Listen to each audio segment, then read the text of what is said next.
Hi, everybody. Dominic Sambrook from The Rest is History here. Now, as you can probably tell from the noise of the pool, I am joined by a friend of the show, Anthony Scaramucci, who is on his island, surrounded by the luxurious trappings of wealth. He is, of course, the host of The Rest is Politics US. And Anthony and I have a very special announcement. On Sunday, the 30th of March, Anthony is over in the UK, and we have decided to do a live show together at the Theatre Royal Drury Lane in London. Haven't we, Anthony? We have. You know, and thank God I'm not British, because the Brits actually admire my American arriveste attitude about life, okay? But in any event, okay, it'll be the first time on stage with Dominic. I am very excited. We're going to be doing a show on U.S. political history called The Rest is Assassinations, from Lincoln to JFK. But Dominic and I both know on the 30th of March, 2025, it's the 44th anniversary of the attempted assassination on Ronald Reagan. So there's not only assassinations here, which are terrible, but there's an attempted assassination, several of them, Dominic, right, throughout U.S. history. And so we're excited to go through this and what the impacts were on American history and global history. Right. And there's so many great stories. So obviously JFK, you and I disagree about JFK because I, of course, think it was Lee Harvey Oswald acting alone, and you think differently. But there are other stories. You mentioned attempted assassinations. So, for example, FDR was almost shot before his inauguration in 1933. And that's an attempted assassination that really could have changed the course of history, because no FDR. Does the United States still enter the Second World War? Does the story of the 20th century play out completely differently? So there is so much to talk about, and I'm really, really looking forward to doing it. What are you looking forward to most, Anthony? Well, I mean, all of that, but if I want to delve into a little bit of the Secret Service and some of the men in that service. Clint Hill is still alive. He was riding alongside of Jackie and John Kennedy on the 22nd of November of 1963. And we'll talk about what he saw, and we'll talk about what other agents have written about recently. And of course, now that Donald Trump is releasing the JFK assassination files, I think there'll be a lot to talk about there. I think people coming to the show are going to learn things that have never been said or heard before. So if you're a patriotic Brit who loves the special relationship, if you're an American living in London, or if you're an American who just loves getting on planes across the Atlantic to see the very highest quality entertainment, we absolutely expect to see you there in the West End on Sunday, the 30th of March. And to tell you the truth, what I'm really hoping is that on the night, Anthony will finally reveal the truth behind the JFK assassination. Well, I'm probably going to Guantanamo for many reasons, Dominic, but that would be probably the top one. But anyway, we hope to see you there. I think you'll learn a lot. There'll be a lot of insight we'll provide, and also provide great context on American and British and global history. Tickets for this event are on sale now. To buy yours, just go to therestishistory.com.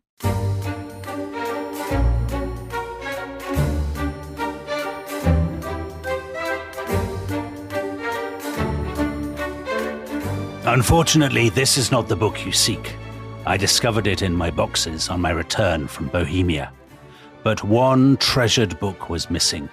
I believe Edward Kelly replaced it, a rare text, larger than this one. It contained many mysteries which Edward could understand with divine assistance. The Emperor Rudolph took great interest in both him and this book. Edward said it contained a secret method for obtaining immortality. So that, everybody, was Dr. John Dee, who is a character in the TV drama A Discovery of Witches, which is a series based on the All Souls trilogy by Deborah Harkness. And those people who've seen it will know that the series begins with a historian who goes to the Bodleian Library, and because she's a witch, she discovers all kinds of amazing stuff. So a vampire from Downton Abbey who is at the fall of Carthage. There's loads of time travel. And in season 2, Tom, which I don't believe you've got to yet because you've just started watching this, in season 2, they go back to London in the time of Elizabeth I, and this is when they meet the person I was just ventriloquizing, Dr. John Dee. So tell us about Dr. John Dee. Well, so in A Discovery of Witches, he is a magician. He's an alchemist. He is the owner of the greatest library in London. And he has just returned home from Bohemia. Right. And this is why the witch and the vampire have gone to meet him, because he has all these incredible books that are full of kind of amazing details about the secrets of eternal life and so on. Now, obviously, the witch and the vampire are not real, obviously. But Dr. Dee is. He's a genuine historical figure, and he really was a magician. So he's the court magician of Elizabeth I, no less. He really did travel to Bohemia, where he met with the Emperor Rudolf II in Prague, which in the late 16th century is the great city of magic.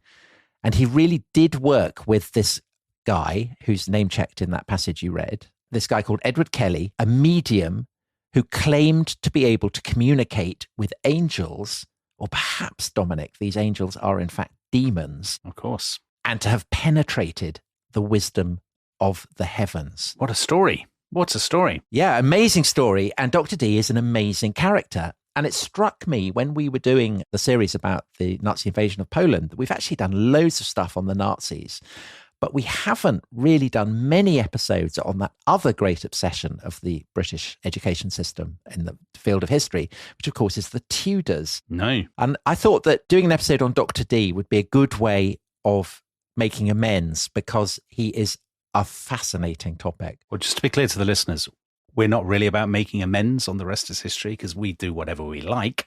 Today, we'd like to do Dr. Dee.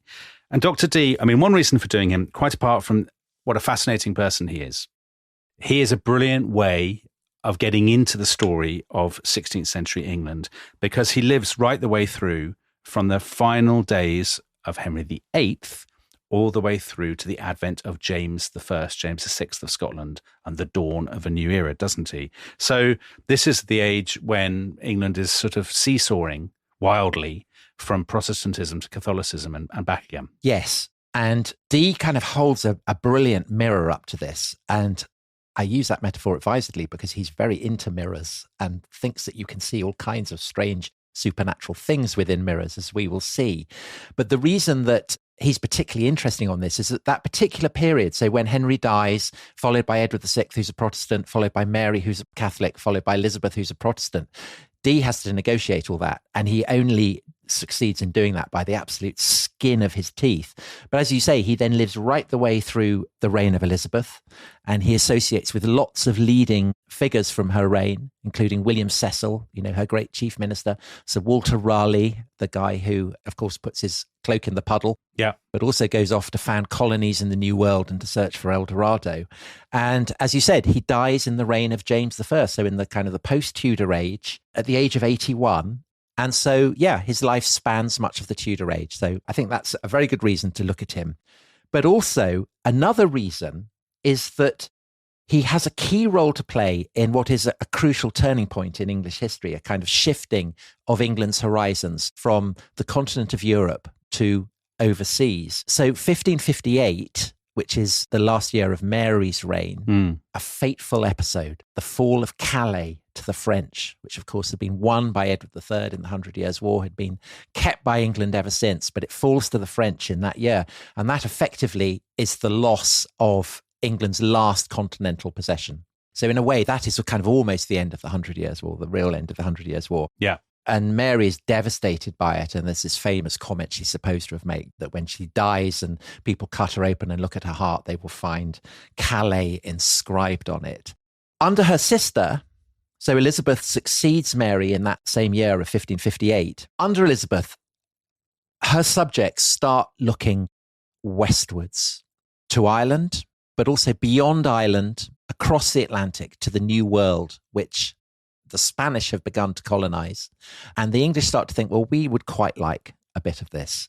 And this is the age of the Elizabethan sea dog, ruffs, beards, galleons, all of that. Francis Drake, Sir John Frobisher, all these great characters. Yes, and Dee knows them. He works with them. And Dee himself is absolutely obsessed by overseas exploration. And he is a particular enthusiast for the idea of planting and keeping colonies in kind of distant continents. And he coins a very portentous phrase to describe what this process of colonizing, the new world would look like. And he calls it a British Empire. And he is very possibly, it's debated, but I think generally accepted that he is the first person to coin that phrase. And so he, in a sense, is the first great kind of cheerleader for the idea of a British Empire. And definitely its leading kind of Tudor advocate. And part of that is because he's fascinated by cartography, astronomy, exploration. So the idea of looking west across this vast expanse of sea kind of comes naturally to him because it's intellectually fascinating to him. Yes, but simultaneously, he has what I guess you could probably call kind of occult understanding of England's destiny. Because as well as being a very practiced astronomer, he's also a very brilliant astrologer, England's most famous astrologer.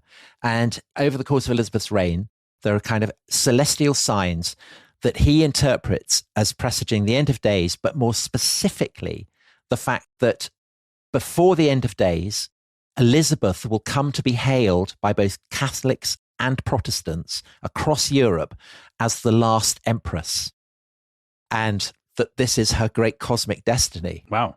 And as Glyn Parry, who's written probably the definitive biography of Dee, the arch conjurer of England, says, Elizabeth easily accepted these suggestions. Of course she does. Yeah. Because, of course, unbelievably flattering to her. And just to be clear for listeners who perhaps are puzzled by the combination of these things, what we would call sort of magic, the occult arts, and what we would now call science, so the stuff you do in school, these in the 16th century are not at all separate genres. They are seen as part of the same body of learning, and people don't really distinguish between the two. Hence alchemy and chemistry, for example. Right. And I think this is the third reason why Dee is so fascinating, because he's a reminder of exactly that age where what today we would call science and the occult arts can kind of merge and bleed into one another. And I guess that it's not just Dee who illustrates this, Elizabeth I does as well. So she is famously intellectual and brilliant, incredibly learned, very well educated, very scholarly, very shrewd. But this doesn't stop her from believing all kinds of things that to us today might sound completely mad, such as, for instance, that she's destined to be, the last empress before the end of days. And you mentioned alchemy. So she and lots of her ministers are absolutely obsessed by this idea that base metals can be turned into gold. And she herself is the only English monarch known to have practiced alchemy personally. And she's very, very keen on it in a way that actually slightly reminds me of the way that Keir Starmer and Rachel Reeves have been bigging up AI recently as a kind of a panacea, a solution to the problem of stimulating England's economy and kind of clearing the country's national debts and all this kind of thing. This is what Elizabeth thinks alchemy might promise, if only they can find what they call the philosopher's stone. Yeah. This way of turning kind of lead or whatever into gold, then this would be brilliant. And England's economy will be absolutely flying. I mean, the irony is that we now know that was at Hogwarts, but they didn't know that then. Yeah, they didn't know that, did they? Anyway, so Dee, he knows about all these things, doesn't he? So you mentioned alchemy, astrology, astronomy. He knows about maps. He knows about all this stuff.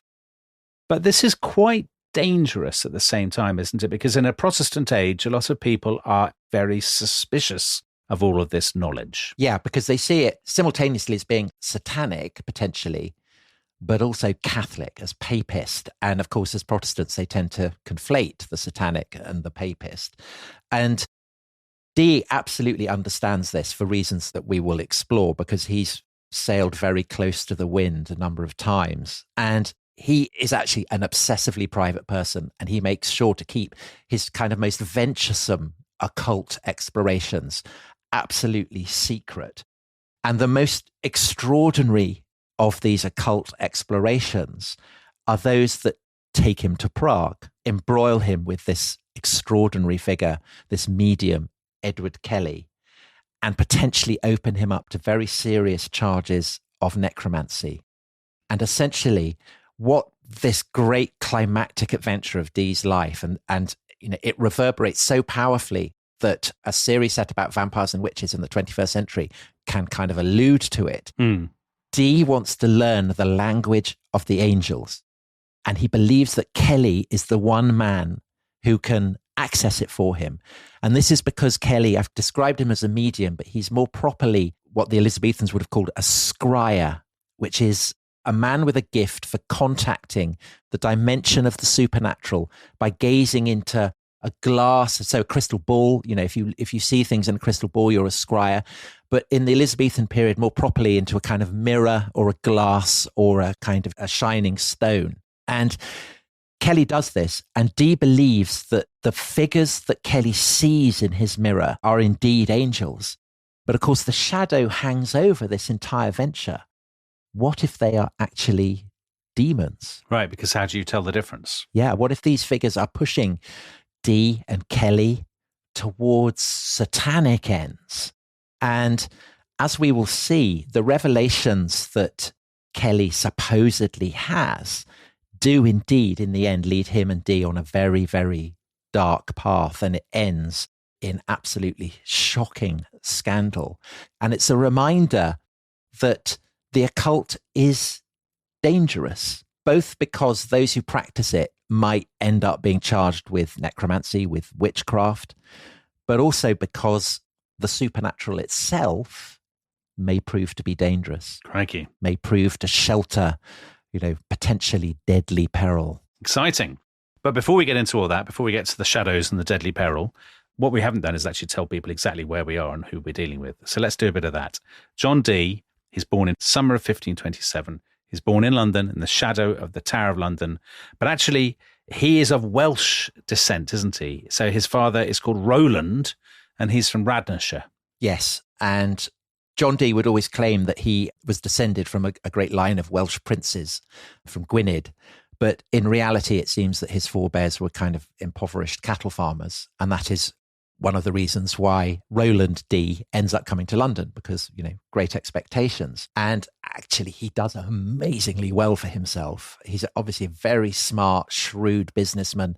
He goes into the textile business. He wins membership of the city's Guild of Mercers. The city guilds are very, very powerful. And he ends up being appointed to a position in the royal court as the gentleman sewer to Henry VIII. So a kind of bespoke tailor, I guess. Okay. He sews the royal clothing, he orders in materials. And also, weirdly, part of being a gentleman sewer is that you have responsibility for setting the table at royal feasts and kind of supervising all that. And he ends up becoming very, very wealthy. And I suppose young John growing up in his house, very close to the docks. I mean, he must be aware that his father's wealth is very dependent on international trade. All those ships going across to Antwerp and Amsterdam and whatever.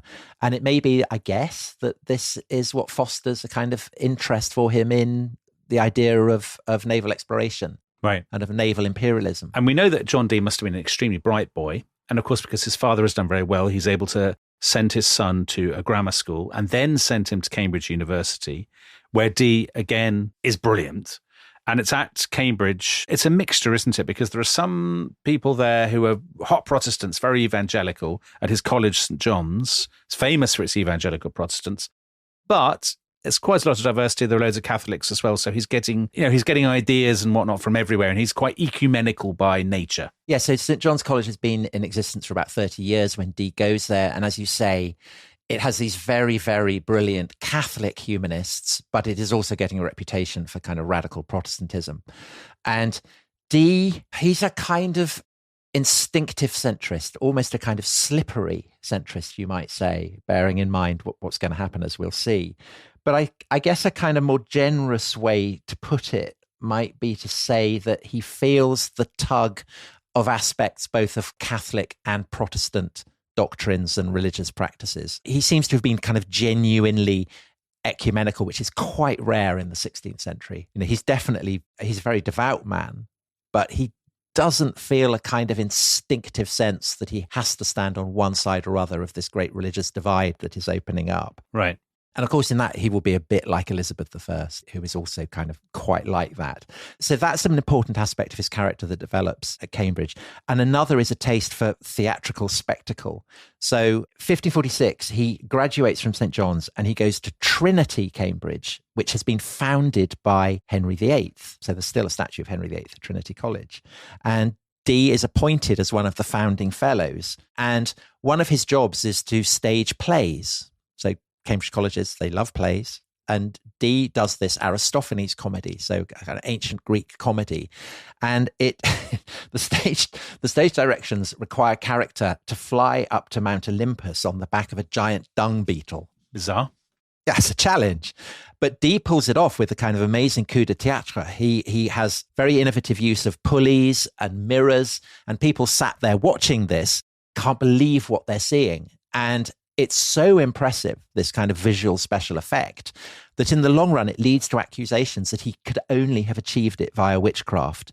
And Dee himself, later in his life, when he's complaining about all the accusations of necromancy that are being levelled at him, he says that this was the source of his reputation as a conjurer of wicked and damned spirits. But as we will see, Dee is being very disingenuous here, isn't he? Because there are other very good reasons, more obvious reasons why he gets this reputation as a conjurer. So before we get on to the fact that he is genuinely a conjurer, part of this is religious. Because he's kind of an ecumenical fellow by temperament, his more evangelical, hot Protestant friends think, oh, you've got Catholic sympathies and they love a bit of magic and that you're mixed up in all that, aren't you? Yes, because it is part of the Protestant attack on the Catholic priesthood in particular, that they are magicians, or actually specifically conjurers. So Francis Young, very much a friend of the show, we had on The Rest is History, I think a couple of years back, talking about his book, Magic in Merlin's Realm, a history of occult politics in Britain.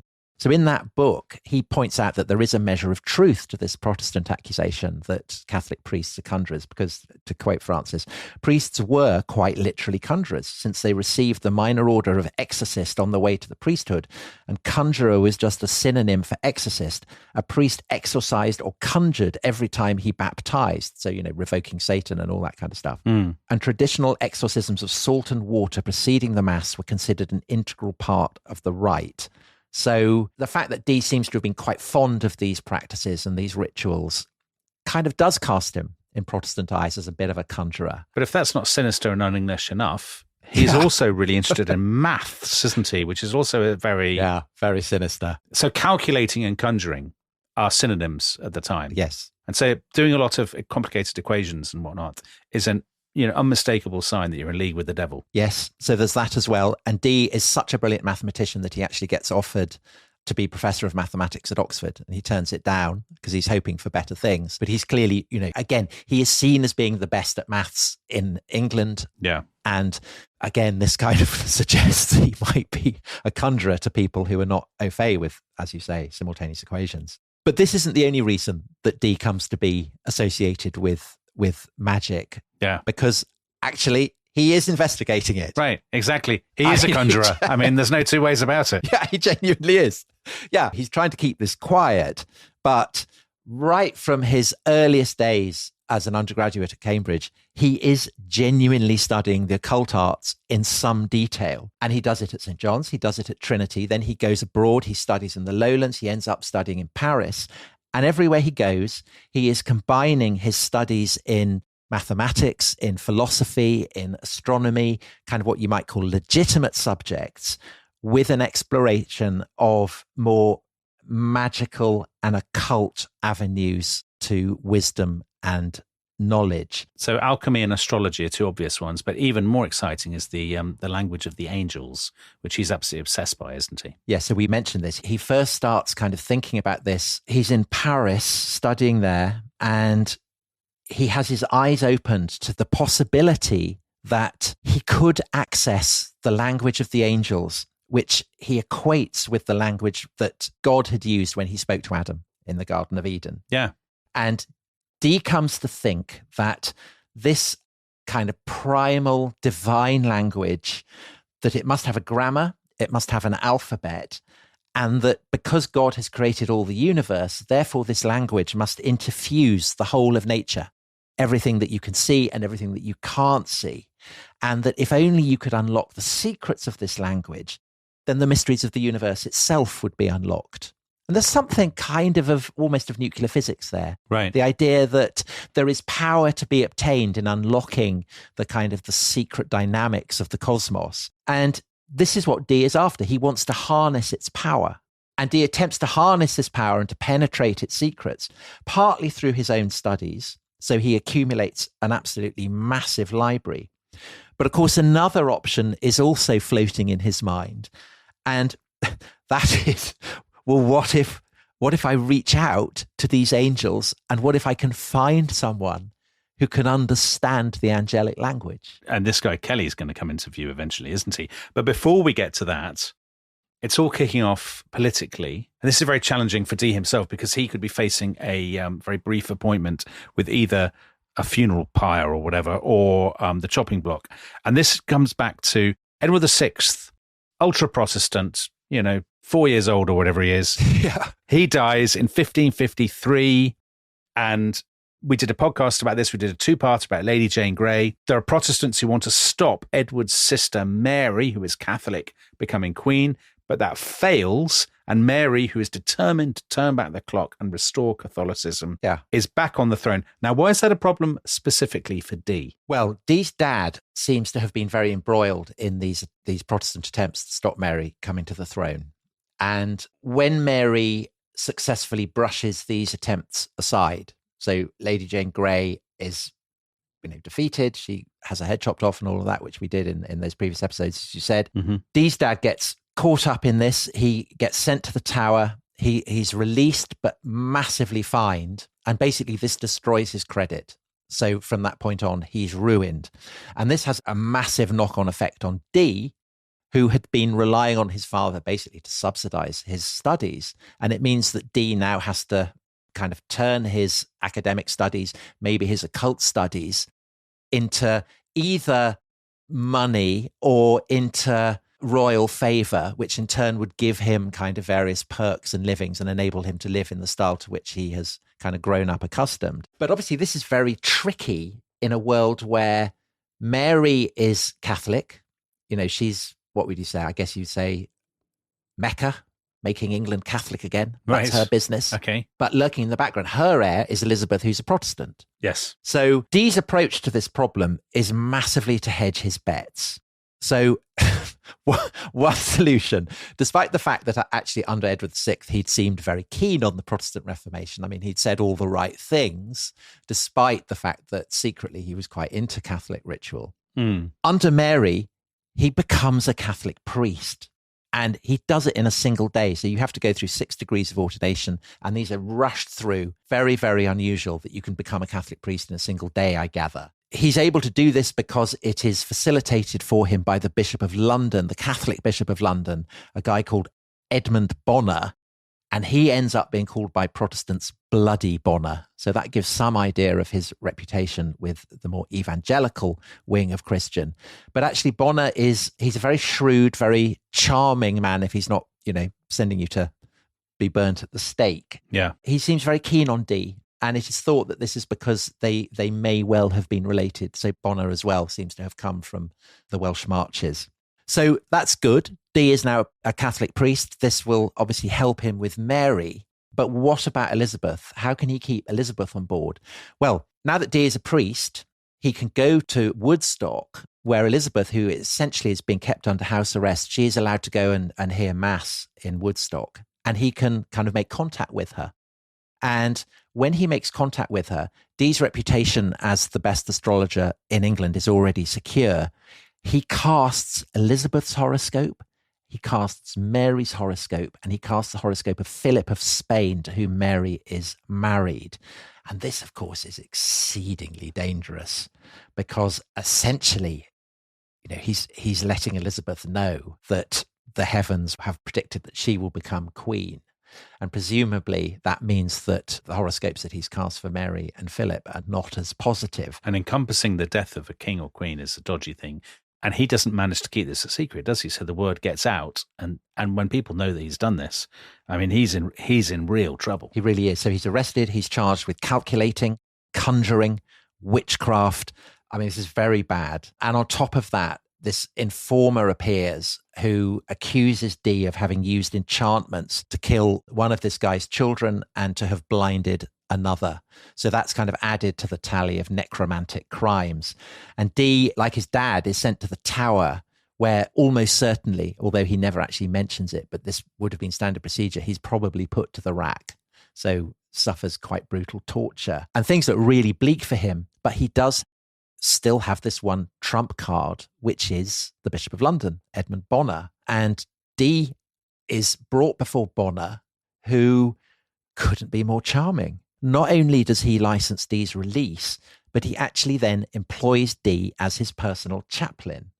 And in this role, Dee then takes part in the interrogation of suspected heretics. And, I guess a guy's got to do what he's got to do. Right. I mean, it's a kind of survival strategy, but it's not particularly glorious. No. And of course, it's, he's now storing up all kinds of problems for himself if, as the horoscope had foretold, Elizabeth is to become queen, which, of course, in due course, she does. So Mary dies in November 1558. And is succeeded by Elizabeth, who is a Protestant. And Dee has, he's become a priest. He's been hanging out with bloody Bonner. He's been taking part in the interrogation of Protestants. I mean, it's not looking good for him. So surely he's now massively exposed himself. I mean, he's changed sides, enough times now for everybody to distrust him. But, he's been this bloke's sidekick. He's been interrogating Protestants. Why is he not punished? Why is there not a massive backlash against him? I mean, it's striking. Something quite admirable is that Dee does continue to visit Bonner even after he ends up being put in the Marshalsea prison. So he does stand by him. He's not kind of 100% repenting and recanting his role, but it is awkward. So Dee appears in Fox's Book of Martyrs, which is the great volume recounting the Marian persecution of Protestants, the burning at Smithfield and all of that. And Dee features in it, one of the interrogations of these martyrs. And it takes Dee over a decade to get this mention of him removed, which in due course he does manage to do. But I mean, it is a kind of embarrassment. And in Fox's Book of Martyrs, he is referred to as the Great Conjurer. So he's being cast not just as a papist, but as a necromancer. And on top of that, his dad has been ruined. He's completely skint. He has to make his own living. I mean, it's looking really, really bad for him. Does he not still have some credit with Elizabeth for doing that horoscope? I mean, is she not still grateful to him for that? That is his one crucial contact. It is enough to keep him secure from his enemies. But the question is it going to be enough to secure him, status at court, financial security, all these things that he desperately craves? And so Dee knows that he has to prove his value. Elizabeth isn't just going to give him a living or her favor just because he cast a horoscope at a dangerous time. He has to prove that he is worth her investment of time and money. But fortunately, his reputation as England's greatest astrologer, I mean, that is still very much in Elizabeth's mind. And so it is Dee who is charged with fixing on the best date for her coronation. Right. He looks into the stars to work out when will be the most favourable time for her to be crowned. What was it? Why don't you, like the witch at the start of A Discovery of Witches, go into the Bodleian and tell us? Well, I'll just actually look into this mirror that I've got next to the to my do computer. Some scrying. Ask the angels. It was actually Sunday, the 15th of January, 1559, which is, funny enough, that's the date I would have chosen. So good choice. Wow. That is very necromantic and very suspicious. So rather like you, a great scholar who decides not to stay in the university system, but to go out into the world and trust your future to strange supernatural voices that kind of go out into the ether. Yeah. Dee is kind of aiming at a similar thing. He knows that he has to offer Elizabeth something, but how? Through his learning, through alchemy, or maybe, just maybe, by tapping into the language and the secrets of the angels. Time will tell. Well, that's very like me, because I did it through the language and the secrets of the Daily Mail. He did it through the language of secrets of angels. Some people would say the same thing. We'll take a break and we'll return with more John Dee. This episode is brought to you by Rocket Money. Tom, we often talk about how to organise our finances. I'm very conscious that I'm paying for a lot of mad subscriptions. And there's one thing that we've talked about often on this show. It's the thing that we probably hate more than any other, and it's a hidden fee. I would love to get my finances under control. There are all these things piling up on our bank statements, and I think I need to fix this problem. I need to sort this out and to stop this. I mean, my finances are so chaotic that I need this app. So I'll tell you what it is. It's called Rocket Money. It's a personal finance app that helps find and cancel your unwanted subscriptions. It monitors your spending and it helps to lower your bills so that you can grow your savings. With Rocket Money, you can track all of your subscriptions and you can easily cancel within the app with just a few taps, saving you time, avoiding charges. And you can also set budgets and goals and get personalized insights and regular reports to track how you're doing. They will even send you real-time alerts for large transactions, upcoming bills, refunds, and even low balances. So let Rocket Money help you reach your financial goals faster. Join at rocketmoney.com/ishistory. That's rocketmoney.com/ishistory. rocketmoney.com/ishistory.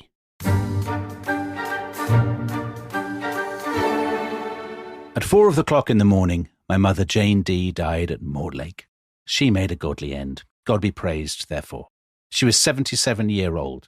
The Queen's Majesty, to my great comfort, came with her train from the court and at my door, graciously calling me to her on horseback, exhorted me briefly to take my mother's death patiently, and withal told me that the Lord Treasurer had greatly commended my doings for her. She remembered also how at my wife's death it was her fortune likewise to call upon me. So that's John Dee's diary for the 10th of October, 1580. So his mother, Jane, has died at 77 years old. Very good innings. And it's a sweet little moment. Elizabeth I, was she going to be the empress of all Catholics and Protestants? Yeah. But she's still not too grand to stop off and see how he's doing. But doesn't that reflect well on good Queen Bess? I think it absolutely does. It's a kind of touching glimpse of her concern for Dee, but it's also tribute to her interest in his work, and I think also the resources that he has gathered in his home. So Elizabeth, when she drops off on Dee, would almost certainly have been travelling either to or from her palace in Richmond, which is down the Thames from London. And the reason that she stops off to see Dee on the way is because he also has a house on the Thames between Richmond and London at a place called Mortlake. He has this large garden that runs down to the banks of the river, and it's a great rambling pile. He's bought up kind of various local tenements and turned them into alchemical workshops. So Elizabeth obviously be very interested in that.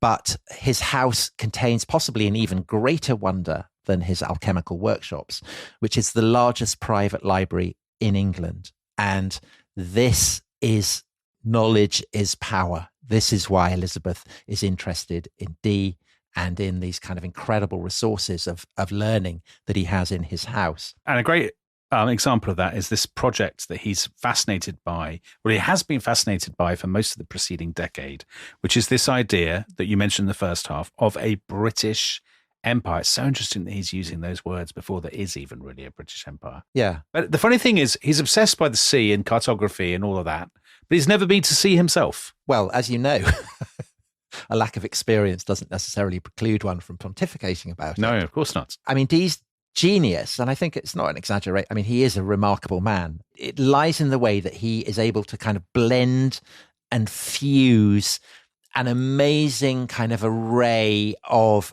categories of information, fields of study, in a way that no one else would be able to do. Because what Dee brings is, I mean, as I say, this incredible library, but also, I think, just nerve, kind of chutzpah in kind of blending it all together. So his project to kind of promote a British empire is drawing on all different kinds of books. So he has in his library absolutely cutting edge books on navigation. So we talked about how as a young man he had gone to study in the Low Countries. And when he was there, he'd become a very close friend of the most celebrated cartographer of his day, Gerard Mercator, who is busy incorporating coastlines of the New World, you know, the reports of that being brought back by Spanish and other sailors. He is banishing the kind of the maps that had been traditional in the Middle Ages, where you'd put Jerusalem at the center. And as Benjamin Woolley in his biography of Dee, The Queen's Conjurer, puts it very nicely, I think, a picture of the world emerged that to 16th century eyes would have been just as startling and significant as the first photographs of Earth taken from space were in the 20th. So it's opening up a new way of understanding the globe. Yeah. And actually, Mercator had given Dee not just kind of maps and volumes on cartography, but also a pair of globes, one of the earth, one of the heavens, which are incredibly valuable. So that's also part of this kind of great library of knowledge that Dee can offer. Yeah. And the second thing that he's got lots of books about occult science, so alchemy, astrology, of course he does. And then the third thing, antiquarian books. Now, why are these antiquarian books? So they're going back to the time of King Arthur and Welsh princes and stuff. Now, why are they so important for the future? Because it enables Dee to give to Elizabeth and her advisors what seems to be an absolutely foolproof legal claim to a British Empire overseas.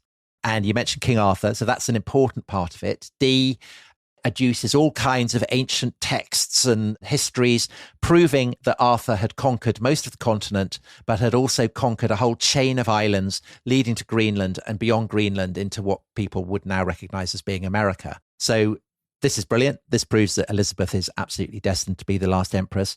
But there is also, intriguingly, a Welsh aspect. And we talked about how Dee is of Welsh pedigree. As is Elizabeth, of course. As is Elizabeth. So this is also something that ticks a lot of boxes. And this is the story of a Welsh prince who lived in the late 12th century. So that's going centuries and centuries back. And this is a guy called Madoc. And the story is that Madoc's father was the Prince of Gwynedd, the most powerful prince in Wales. He dies. Madoc's brothers all fall out with one another, kind of squabbling over the inheritance. But Madoc is a man of peace. He doesn't want to be part of this Game of Thrones. And so he resolves to leave Wales with refugees from the civil war and sail westwards in search of a new land. And there are various accounts of where he went, but the most popular account says that he sailed up to the Arctic Circle, that he then went down the coast of North America, past Florida, rounds it, goes to Mexico, establishes a colony, comes back to Wales, reports to everyone in Wales, look, I've found this new world, I've founded a colony, anyone else want to come? Lots of people do, pile onto his ships, they sail off, and that is the last that is heard of Madoc. But those books that Dee has on Prince Madoc, I mean, let's be frank, they're works of fiction. I mean, this didn't happen. I agree that they are implausible. And what adds to the implausibility of these stories is that actually there is no written record of this legend at all until the Tudor period. It's generally accepted that this probably was a tradition that was current in the Middle Ages, part of this kind of great swirl of stories and fantasies about lands beyond the Atlantic that inspired Columbus. But it doesn't seem to have been a particularly prominent one. And as you say, I mean, the likelihood that Prince Madoc actually existed is minimal. But you can see why it appeals to Dee. You can see why it appeals to Elizabeth. Yeah. Both of them, as you say, are kind of Welsh, because it enables her to lay claim to the new world on the grounds that people from Britain had got there and founded colonies long before the Spanish. And so it's not surprising that Elizabeth and her advisors are intrigued by Dee's arguments.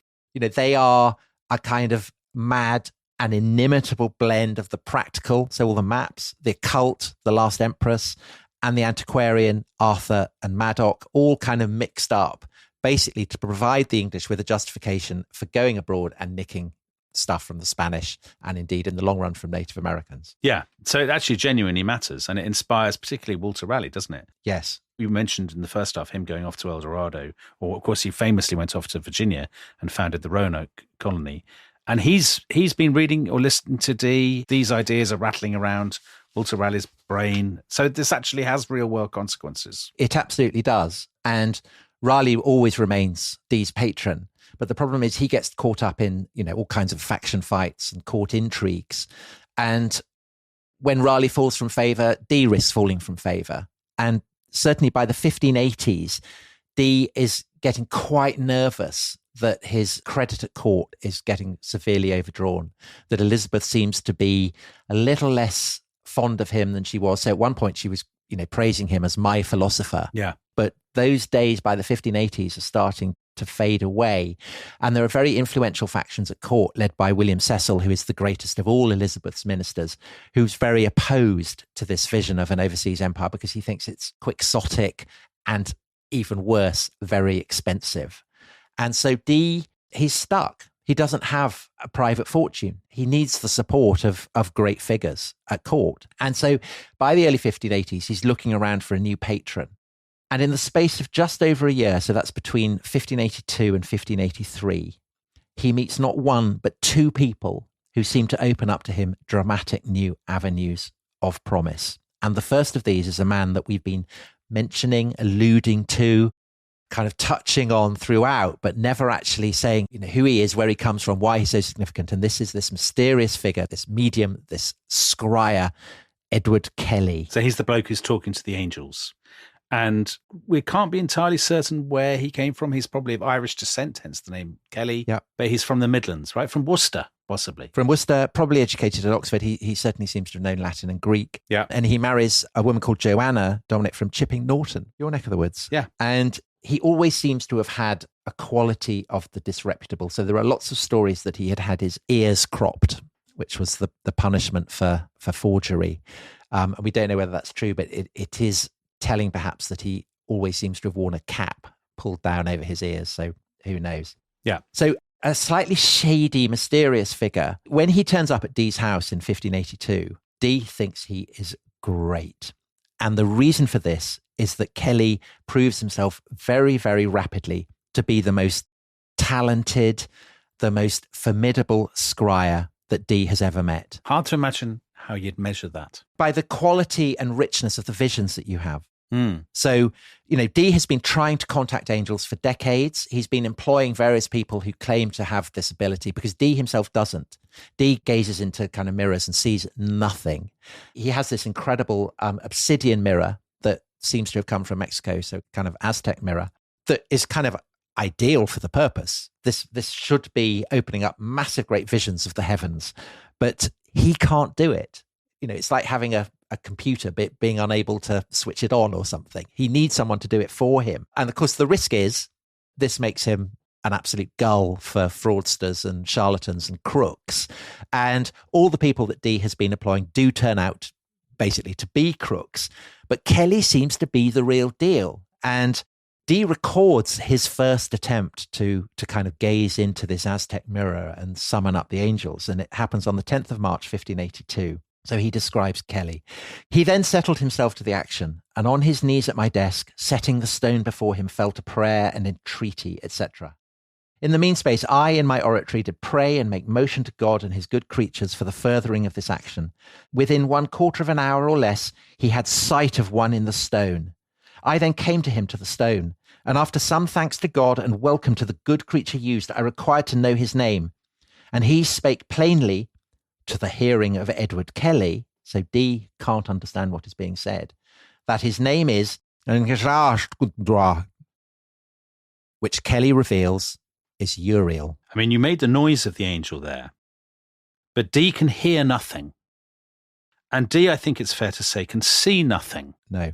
So some listeners may say, Dee is, for an intelligent person, he is being unbelievably credulous in basically believing this bloke who says, I've seen an angel and I've heard him talking to me. I mean, you can neither see nor hear him, but I assure you he's there. Why is he so gullible? So two things to say to that. One possibility, which I think is likely to be true, is that Kelly has an unbelievably vivid imagination and learning and understands what Dee wants. He's part of this occult world. He conjures up incredible visions of an astonishing richness. Yeah.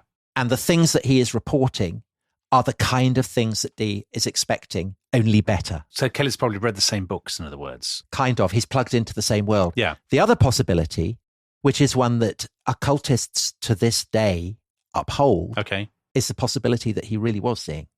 supernatural beings. So that is an alternative. We should leave that open as a possibility, and listeners can make up their own minds, I think it's fair to say. Yes. Okay. This is an exciting development for Dee. But then the following year, there's another exciting development. And we've had quite a lot of polls in this series so far. Love a poll. Yeah. And here's another one. This is a guy called Obracht Lasky. He's a count, very flamboyant, very mysterious. And he arrives by boat up the Thames at Dee's house on the 15th of June, 1583. So he is notable for an absolutely massive beard. Big fan of a large beard on the rest of his history. So Holinshead, the historian whose accounts inspire so many of Shakespeare's plays, gives a description of Lasky's beard. It was of such length and breadth as that lying in his bed and parting it with his hands, the same overspread his breasts and shoulders, himself greatly delighting therein and reputing it an ornament. Okay. Sounds lovely. He's a very keen alchemist. Very much aware of Dee's reputation. In fact, it's likely that that is one of the kind of principal reasons he's come to England, and he's very restless, he's very ambitious, and he is desperate to know if the reigning king of Poland is long for the world, and if not, whether Lasky is himself destined to replace him. Wow, what's the answer? So Kelly gets out the Aztec obsidian mirror, does his scrying, contacts the archangel Uriel, and Uriel answers, which Kelly reveals means, I will grant him his desire. And later that summer, there's another angel who has the brilliant name of Jubban Ladijk. No angel would really have that name. And he reveals, and I won't give the angelic words, you shall pass into his country to help his kingdom be established again. So that's looking good. Poland. This is... Yeah, Poland. Wow, that's great. So this prospect, Lasky will become king and thereby, be their great patron, combines with the fact that he's lost favour at court, that he's being harried by his creditors. He seems to have arrived at a bit of a dead end career-wise in England. And he decides that he will sail with Lasky from England to Holland and from there travel onwards to Poland. Kelly will have to come with him because otherwise they can't keep in touch with the angels. Both Kelly and Dee take their wives and their families with them. They all set out, all seems set fair, everything looks promising. This is what the angels have promised. What could possibly go wrong? Well, I mean, it's fair to say everything goes wrong, right? Yeah, everything does go wrong. What follows is an absolute and utter disaster. Yeah, so 4 months they're on the road and they get to Lasky's hometown, which is called Lasko. And it's when they get there that Lasky realizes that the angels have been misleading him because basically he's not going to become king of Poland. Right. And also been misleading Dee and Kelly, because if he's not going to become king, then they have no prospects of success as the angels has been promising. And in fact, as they start traveling to Poland, the angels keep popping up with all kinds of helpful comments along the lines of everyone back in England thinks you're absolute losers, you're renegades, you're traitors, so that's bad. And also warning that Poland's in a condition of civil war. You don't want to be there. Why have you come there? And Kelly does not say, well, you told us to come. Yeah. But this is obviously kind of lurking in the background. So then the angels say, actually, forget Poland, go to the emperor. And this is Rudolf II in Prague. Mm-hmm. And Rudolf is a famous patron of alchemists, astrologers, everything to do with the occult. He loves all that kind of stuff. Yeah. They don't really have any money, Dee and Kelly, by this point, but they think, well, since the angels are telling us to go, we probably should. They arrive in Prague, and this too turns out to be a disaster. So Dee has this European reputation as an alchemist and astrologer, and so Rudolf is interested in him, allows him to have an audience.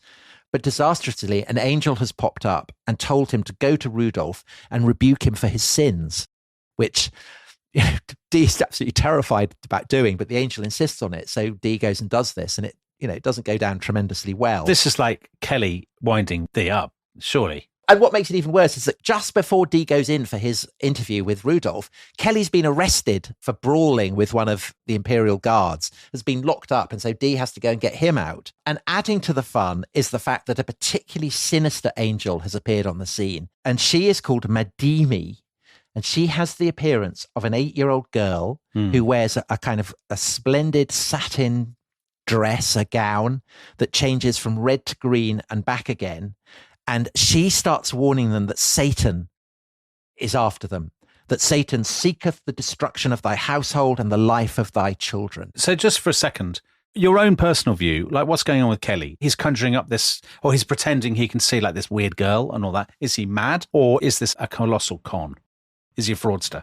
I really don't know. It's too distant. It's too strange. Kelly's visions are so consistent, and Dee keeps a very detailed record of them. Mm-hmm. It's hard to believe that he is just a barefaced fraudster. Yeah. I suspect he kind of does think that he has access to the dimensions of the supernatural. But obviously, I don't think that Madimi actually exists. Right. No. I mean, it's in the kind of border zones between fantasy, between charlatanism, Yeah. a capacity for imagining that you are seeing things that aren't there. He's deluding himself as much as he's deluding. Well, except that on top of that, I suspect that part of what is going on is that Kelly is getting a bit fed up with Dee by this point, because Kelly's fortunes are actually on the upturn, because as well as a brilliant scryer, he turns out to be a very promising alchemist. And alchemy is potentially much more lucrative than kind of talking to angels. But he's not actually turning lead into gold. Well, we will see. So the fact that Dee is kind of noting down the voices of angels, Kelly is starting to get into alchemy. Unsurprisingly, this starts to attract the attention of the papal nuncio in Prague. Mm-hmm. They are from a Protestant kingdom, even though Dee, of course, is an ordained Catholic priest. It's a treacherous position for them to be in. At the same time, Rudolph is starting to suspect that Dee might be a spy. Dee and Kelly are endlessly being banished from Prague, allowed back in, banished again. Dee's relationship with Kelly is going very badly downhill. You know, Dee needs Kelly to keep him in touch with the angels, because otherwise he's sunk. But because Kelly is increasingly more interested in establishing his reputation as an alchemist, he's getting a bit bored with talking to the angels. And it may not be coincidence that in 1587, when Kelly's reputation as an alchemist is becoming so impressive that it's not just Rudolph who is kind of saying, well, I might sign you up. People from England are coming and saying, come back to England. You know, it's this kind of Keir Starmer and AI thing again. Yeah. Please come back and help revive our economy by giving us loads of gold. It's in this year, 1587, that you get an absolutely massive bombshell from Madimi, who has recently started doing stripteases. So she started pulling her gown back and showing her private parts. Which neither of them can see. Well, Kelly can see it, he says. Yeah. So Madimi then announces that all things are possible and permitted to the godly, nor are sexual organs more hateful to them than the faces of every mortal. So what does this mean? Kelly explains, because of course he understands what the angels are saying. He reveals that what Madimi is saying is that he and Dee should sleep with the other person's wife. And Kelly basically has had the hots for Dee's wife right the way through their trip. And Dee is completely appalled. He adores his wife. They're very close. But obviously he can't disobey the angels. And so 21st of May, 1587, he writes in his diary, Pactum factum. The agreement has been fulfilled. Two things to say. One, Dee surely is the most gullible person we've ever had on this podcast. And two, I mean, his wife has no say in this. What is this, like indecent proposal? Dee describes the negotiations. She's very upset. He's very upset. But they seem mutually have decided, you know, if this is what the angels are saying, then that's what they've got to do. But obviously the consequences of this are kind of devastating. Relations between the two men really, really break down. And in 1589, Dee returns to England. You know, he's had enough. He doesn't care that he won't be able to talk to the angels anymore. Yeah. Maybe he is starting to suspect that the angels are actually demons. And Kelly remains in Bohemia, where amazingly, despite the fact that he's been nothing but trouble for years and years in Bohemia, Rudolph employs him as his chief alchemist. He knights him. He lavishes him with all the riches that Kelly had secretly been hankering after all this time. But then there's the problem that, you know, Rudolph is expecting gold and Kelly can't provide it. And so Rudolph imprisons him, not so much to punish him for not turning up with gold, but to basically say, well, you know, you stay there and you give me the gold and don't go off and do other mad stuff. Kelly tries to escape and it is said dies in the attempt. But there are other accounts as well. So some say that he did escape Rudolph and made off and did discover the Philosopher's Stone.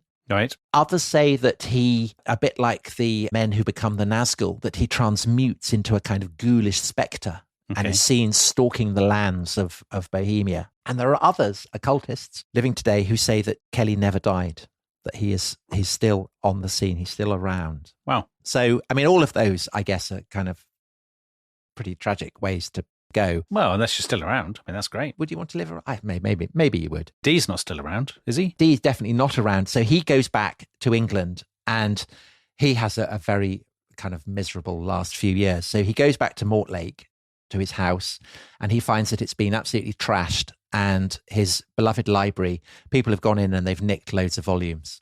And these seem to have been some of his students. I mean, people basically who knew what they were looking for. Right. And Dee complained that 500 volumes had been stolen and that some of these volumes had been worth hundreds of pounds, which is an inordinate amount of money back in Tudor times. Yeah. Elizabeth doesn't completely abandon him. So she appoints him to a post in the cathedral in Manchester, which gives him a kind of income. But he is an exile from court. I mean, he feels it. Apologies to Mancunian listeners, but he really feels he's been sent into exile. Yeah. And he finally returns to Mortlake in 1605, by which point Elizabeth is dead. James is on the throne. I mean, James has no interest in Dee at all. It's funny because James loves witches and demonology and stuff, doesn't he? Well, he does, but he's kind of quite hostile to witches. Yeah. And I think the taint of witchcraft hangs around Dee. Right. And it means that, a bit like Walter Raleigh, he's been left over from the previous reign. Right. Okay. He dies pretty poverty-stricken. He's had to sell off such of his possessions as have been left to him. Mm. But he does leave behind this haunting reputation. I mean, it's why he appears in A Discovery of Witches. And he casts a kind of supernatural glamour over memories of Elizabeth's reign, I think. I mean, I agree. He clearly is unbelievably gullible. And the story of his deception by Kelly is a kind of really tragic one. Mm. But he is also clearly very, very brilliant. The scope and scale of his learning, it was absolutely astonishing. And so I thought, rather than leave listeners with thoughts of what an absolute idiot he was, it might be kinder to quote one of the greatest of the Elizabethan poets, Edmund Spenser, author of The Fairy Queen, this kind of great allegorical portrait of the Elizabethan period. And in it, he gives what is almost certainly a portrait of Dr. Dee. So Spenser describes a room decorated with paintings of famous wizards. And he goes on to write, "There sat a man of ripe and perfect age, who did there meditate all his life long." So that's the paintings of the famous wizards. "That through continual practice and usage, he now was grown right wise and a wondrous sage." Lovely, Tom. What a richly fascinating story. Some would say the story of a wise and wondrous sage. That's Tom, who is a much kinder person than I am. Some would say the story of an absolute mug, which is what I would say. But listeners, you can make up your own minds. Yeah, you decide. That's the story of John Dee. And we'll be back next time with something completely different. Thank you very much, Tom, and goodbye. Bye-bye.